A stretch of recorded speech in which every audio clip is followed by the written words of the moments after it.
What's up guys? Welcome back to my YouTube channel. So, kaagising ko lang. Hindi pa ako nariligo. Magdadala tayo ng donut ngayon sa Sword Kid. So, 5 to. Galing kay Nanay Sara. So, let's go. Hi! Aso sila? Saan? Bebeal! Puno na yung akin. Ito na tayo. Wait lang, patawagin ko lang kasi kuya. Nasaan ba? Kasi sa kabila. Kala ko Hello! Agis mo lang? Oh, braid. Si Ate Shari. Din. Bibigyan ko din ko.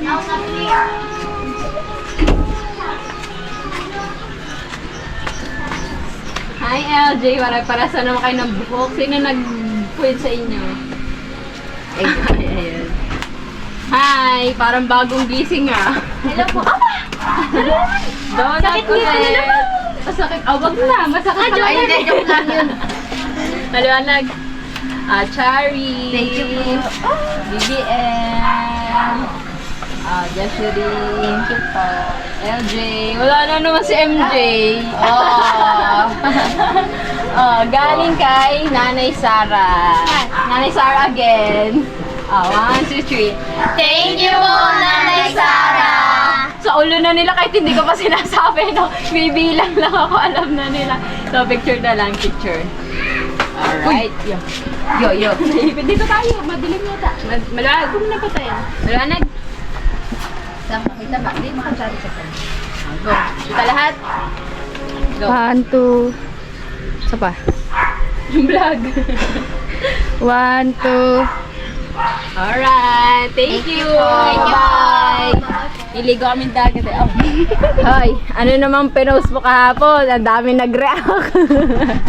Si Kuya Jeff ba nag-post nun? Bakit? Masama ba mag-react ang Gugulatin ka niya sa... Nasabihan ko tuloy, kautoy, dayo ka din. Nagsara. Okay, bye-bye. Bukas ba doon sa kabila? Si Kuya Jeff nag-post nun. Bukas ka.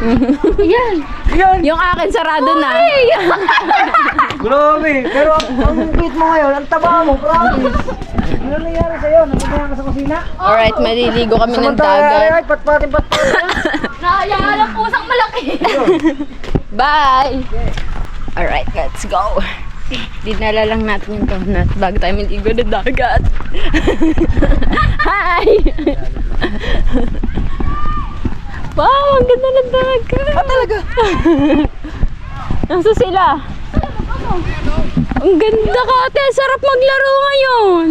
Ayun o. Hindi pa naliligo. Ayun, si Baklita. Hindi pa nga naliligo sa implot. Ang ganda ng dagat, Kate.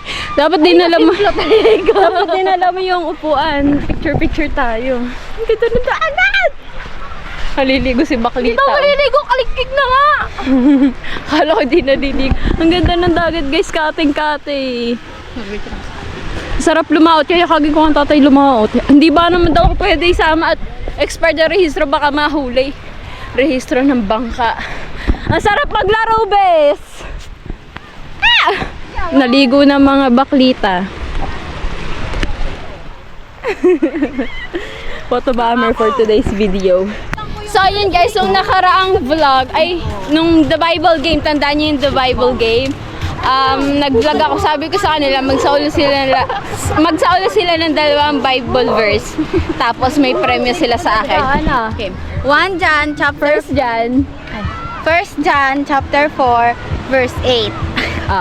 Whoever does not love does not know God, because God is love. Ang simple, ibig sabihin, Ang lahat ng hindi nagmamahal, hindi kilala ang Panginoon. Dahil ang Panginoon ay ang pagmamahal.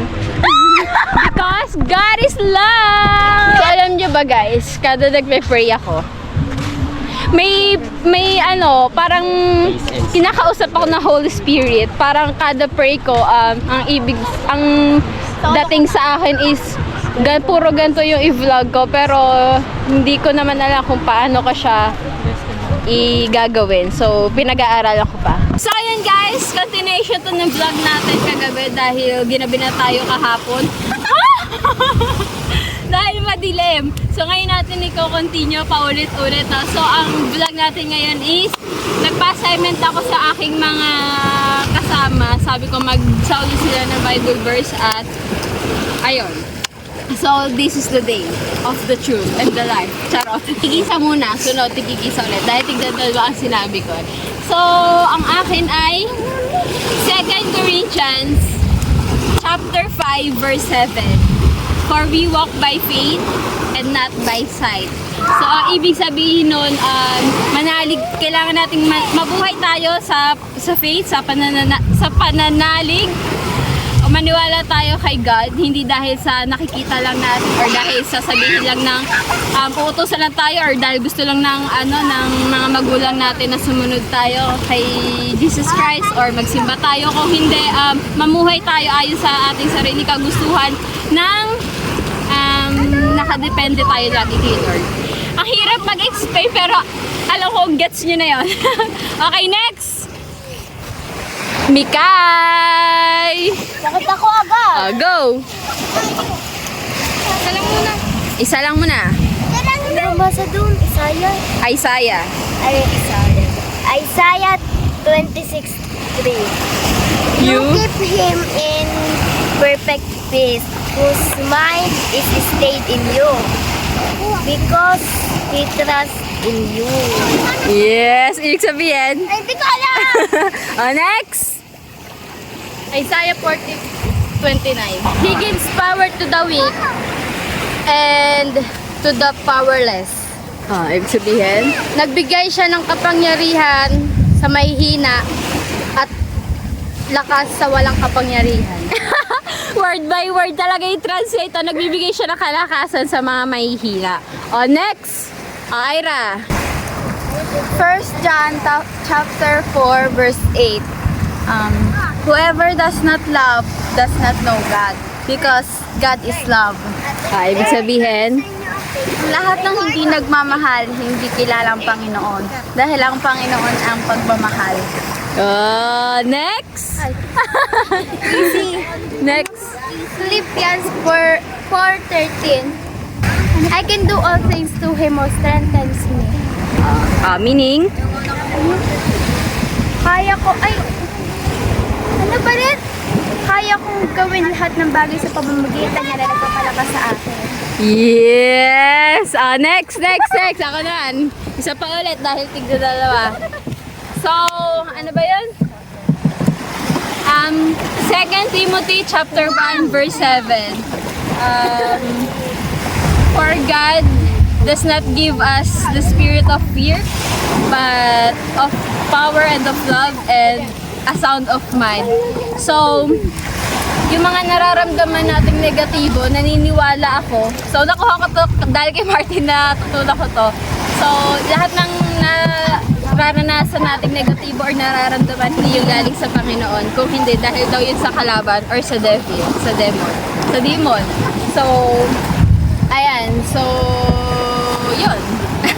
Lahat ng binibigay niya sa atin ay mga nakakabuti sa atin. Pero part din ng life yung nakakaranas tayo ng hindi magaganda dahil binibigyan din tayo ng pagsubok ni Lord. Pero hindi yung galing sa Kanya. Dahil yun sa kalaban. Dahil sa devil. Alright? Next! Luke 1:37. For nothing will be impossible for God. Ibig sabihin? Walang imposible sa God. Very good. Basic. Next! Meron pa! Meron pa. Isa pa. Go! Psalms 25:4. Teach me your ways, Lord. Teach me your paths. Next! Psalms 56 verse 3. When I'm afraid, I will put my trust in you. Ibig sabihin? Kapag ako yung tatakot, ilalagay ko ang aking pagtitiwala sa iyo. Yes, kay Lord. Next. Proverbs chapter 19 verse 21. Many are the plans in the mind of a man, but it is the purpose of the Lord that will stand. Meaning? Madaming plano ang nasa isip ng isang tao. Pero ang kagustuhan ng Panginoon ang mananatili. Yes! Last but not the least, come here. Pwede wala na translate. I'll go. Proverbs 16:3. Come to the Lord, whatever you do, and He establish your plan. Ibig sabihin, lahat ng plano nyo is isurrender nyo kay God at siya ang bahala na mag-guide sa inyo. Alright! So, dito na lang namin tatapusin ang ating vlog. Dito kayo sa likod ko. Nagdala kasi ako ng GoPro tapos nakalimutan ko. Nagsalin nga pala ako ng files kanina sa cellphone so walang memory card. So, dito na lang namin tatapusin ang aming vlog. Bye-bye! Thank you for watching! Thank you.